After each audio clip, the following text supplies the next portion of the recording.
Welcome to Module 5, Verbal Techniques. Today we will be discussing defining verbal techniques and verbal techniques in broadcasting. Verbal technique is key in any form of broadcast presentation. These techniques vary from structure of language to the pace it is delivered. It is important to have the techniques that are best suited for the audience so that the broadcast is able to grab hold of their attention. Tone of voice is another key factor. Remember, the first one is about structure of language and pace. Next is tone of voice. The tone of your voice is another key factor in verbal techniques, as it is the best way to set the mood of a production or the characters within it. Tone is the way the language is spoken and can be cheerful, morbid, or serious. Lots more. The tone of voice can tell if you are scared. The tone of your voice can tell if you're confident. The tone of your voice can tell if you're not ready for the show.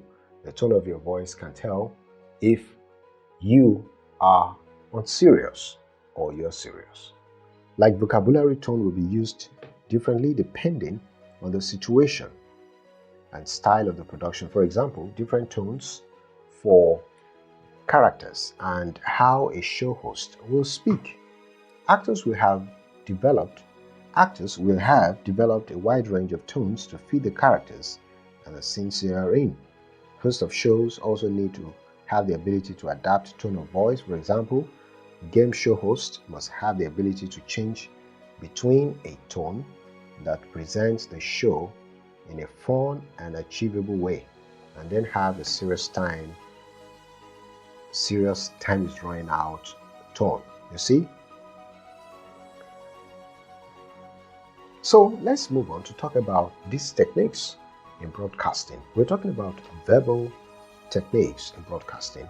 Verbal techniques in broadcasting refers to the various methods used by broadcasters to communicate the message effectively to their audience through language. Various methods used by presenters, broadcasters, narrators to communicate their message effectively to their audience through language. These techniques are essential for broadcasters to engage their audience and convey their message in a clear and concise manner. Some common verbal techniques used in broadcasting include, let's look at this. 1. Clarity. All right? This is one of the various methods, of verbal techniques. Clarity.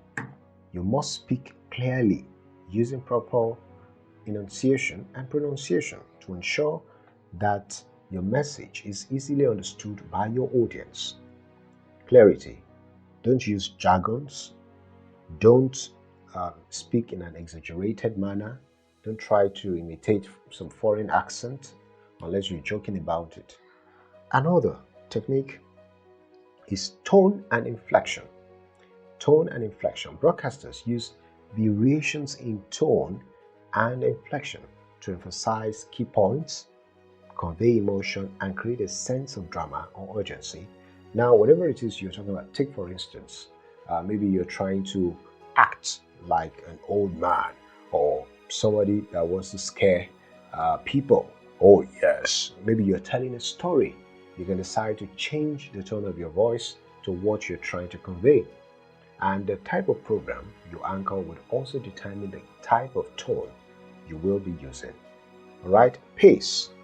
That is the speed at which you speak, and this can influence the audience level of engagement.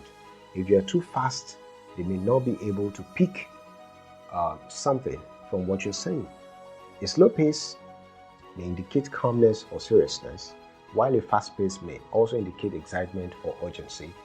Usually, the fast pace is used in sports, all right, and sometimes in entertainment, while the slow pace sometimes is used in news, but not too slow.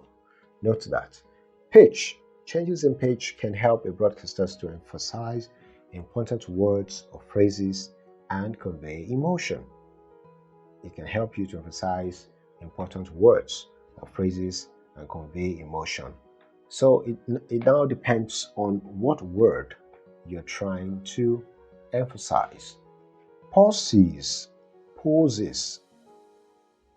Pausing can help to create emphasis, give the audience time to absorb information, and allow for smoother transitions between different topics or segments. When you pause, it shouldn't take long before you continue your conversation.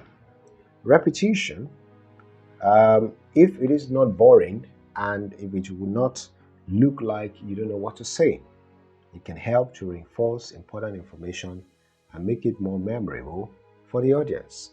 Now, let's talk about storytelling. It can create a narrative structure that engages the audience and make the information more relatable and memorable. All right? So, in all, effective use of verbal techniques is essential for broadcasters to engage their audience, convey their message clearly and concisely, and make their content more memorable. So that's it on Module 5, Verbal Techniques. We've been able to talk about defining verbal techniques, we've been able to define verbal techniques and talk about various or common verbal techniques used in broadcasting. We're moving to the next module, Module 6, Pronunciation Lessons.